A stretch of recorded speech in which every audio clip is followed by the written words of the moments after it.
Hello friends, standard 9th में English medium और Gujarati medium में रिवीजन में हम आज chapter number 16 and 17 poem number को देखेंगे।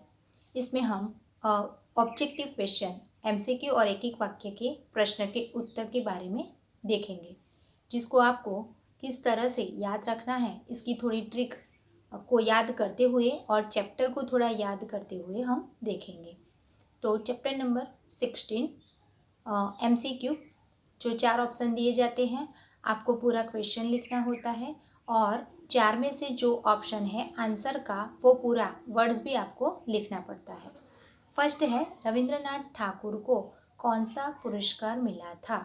जो चैप्टर है चैप्टर नंबर 16 भारतीय संस्कृति में गुरु शिष्य का महत्व, तो उसमें उदाहरण के तौर पर रविंद्रनाथ ठाकुर को बताया गया है और उनका जो फेमस नाम है, जो आप जानते ही हैं, रविंद्रनाथ ठाकुर को, जिसको एक पुरस्कार मिला गया था, उस पुरस्कार का नाम बताना है।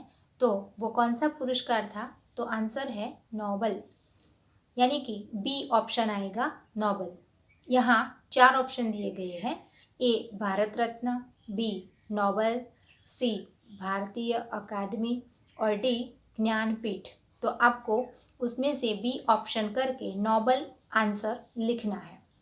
अगर क्वेश्चन पेपर में पूछा जाए या तो फिर टेस्ट में पूछा जाए तो। सेकंड, गामा कौन था, ये भी एक उदाहरण द्वारा दिया गया है। जो पूरा किस्सा है, गामा एक व्यक्ति का नाम है, जिसमें ऑप्शन दिया गया है, ए पहलवान, बी उद्योगपति, सी खिलाड़ी और डी संगीतकार। तो यहाँ आंसर होगा पहलवान, ऑप्शन ए आएगा, पहलवान। तीसरा है, भगवान रामकृष्ण वर्षों तक ब्लैंक खोजते रहे। यहाँ एमसीक्यू है, लेकिन फिलिंग द ब्लैंक्स या तो फिर रिक्त स्थानों की पूर्ति कीजिए, उस स्वरूप में भी पूछा जाता है। लेकिन यहाँ आंसर दिया जाता है ऑप्शन में ए बी सी डी में, लेकिन फिलिंग द ब्लैंक्स के रूप में पूछा जाए तो डायरेक्ट क्या होगा, वो इस प्रकार से पूछा जाएगा, डायरेक्ट सेंटेंस होगा, आपको ऑप्शन नहीं मिलेगा। तो यहाँ ऑप्शन है ए सुंदर आश्रम, बी मनपसंद मंदिर, सी सच्चा मित्र और डी योग्य शिष्य। तो यहाँ आंसर होगा योग्य शिष्य, तीसरे का, डी ऑप्शन। फोर्थ, उत्तम गुरु में कौन सी भावना नहीं रहती। तो यहाँ ऑप्शन है, ए स्वार्थ भावना, बी प्रतिशोध भावना, सी जाति भावना और डी बैर भावना। तो यहाँ आंसर है जाति भावना। तो इस प्रकार से चैप्टर नंबर 16 गुरु शिष्य का महत्व में 4 एमसीक्यू हमने देखे, जो आपको नोटबुक में भी लिखना है और आपको यूनिट टेस्ट के लिए रेडी करना है। जो आप नोटबुक में लिख लेते हो तो आपको जब टेस्ट होगा तब इजी रहेगा, इसलिए आपको नोटबुक में इसमें वीडियो में से लिख लेना है। अगला है तुलसीदास के दोहों में से पोएम नंबर 17 में 3 एमसीक्यू है। उसमें फर्स्ट है, संसार राम को किस नाम से जानता है। तो ऑप्शन है मन भावन, बी चित्तचोर, सी गोपी वल्लभ, डी पतित पावन।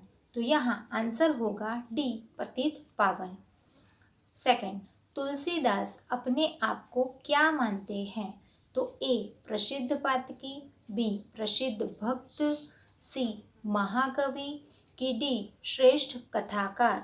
तो यहाँ आंसर होगा प्रसिद्ध पातकी, ए ऑप्शन उसका आंसर है। तीसरा, भगवान के साथ तुलसीदास के कितने नाते हैं। तो ए ऑप्शन है 2, बी ऑप्शन है 3, सी ऑप्शन है 4 और डी ऑप्शन है अनेक। तो यहाँ आंसर है अनेक। क्यों अनेक, क्योंकि वो अपने अलग अलग संबंधों के द्वारा भगवान के साथ तुलसीदास संबंध बनाना चाहते हैं, नाता मतलब कि संबंध। तो इस प्रकार पोएम नंबर 17 में 3 एमसीक्यू है। आगे हम एक एक वाक्य में उत्तर देखेंगे, जो आपकी टेक्स्ट बुक में से हैं।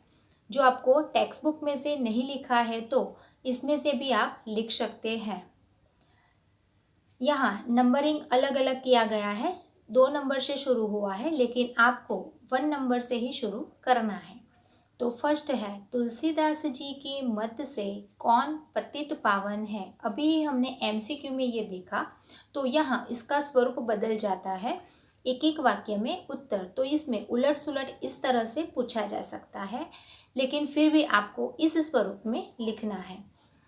उसका उत्तर है, तुलसीदास के मत से उनके स्वामी श्री राम पतित पावन है, यानी कि राम भगवान को पतित पावन कहा गया है।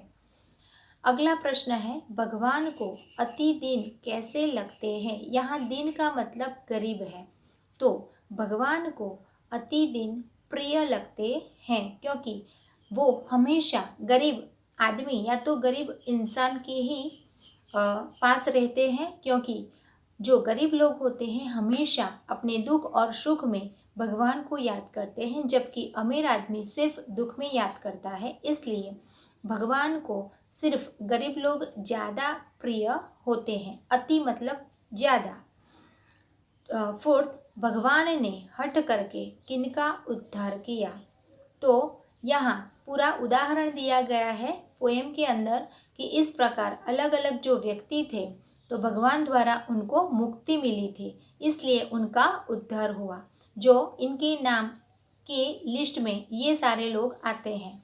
आंसर है, भगवान ने हट करके पक्षी, मृग, व्याध, पाषाण, वृक्ष और यवन का उद्धार किया। 5, माया के प्रति विवश होकर कौन कौन सोचते हैं। तो आंसर है, देवता, राक्षस, मुनि, नाग। नाग का अर्थ यहाँ पोएम के अंदर हाथी है, मनुष्य, ये सब माया के प्रति विवश होकर सोचते हैं। नंबर 6, प्रभु दानी है तो कवि क्या है। तो यहाँ आंसर है, प्रभु दानी है तो कवि भिखारी है। नंबर 7, कवि पाप पुंजहारी किसे कहते हैं। तो यहाँ आंसर है, कवि भगवान श्री राम को पाप पुंजहारी कहते हैं। पोएम नंबर 17 में 2 प्रश्न हैं। इसमें से फर्स्ट है, राम ने सुवर्ण मृग के रूप में किसका उद्धार किया। तो यहाँ मारीची का, अगर आपने पूरा रामायण देखा है तो उसकी पूरी स्टोरी है, और राम सुवर्ण मृग के रूप में जो मारीची था उसका उद्धार करते हैं, यानी कि उनको मुक्ति दिलाते हैं। सेकंड, पत्थर के स्पर्श से राम ने किस नारी को शाप मुक्त किया। तो यहाँ आंसर है, अहल्या, कि वो किस प्रकार पत्थर बन के वन में यानी कि जंगल में थी, और राम जब वनवास के लिए जाते हैं तो उनके पत्थर बनी जो देह था, शरीर था, उसको छूने से, स्पर्श से वो पूरी नारी बन जाती है और शाप मुक्त हो जाती है, जो उनको एक ऋषि ने शाप दिया था। तो इस प्रकार आपको इस वीडियो में से एमसीक्यू और एक एक मार्क्स के जो क्वेश्चन हैं वो पूरी अपनी नोटबुक में चैप्टर नंबर लिख के लिखना है, क्योंकि अगले टेस्ट में आपको इसमें से ही पूछा जाएगा। Okay, thank you.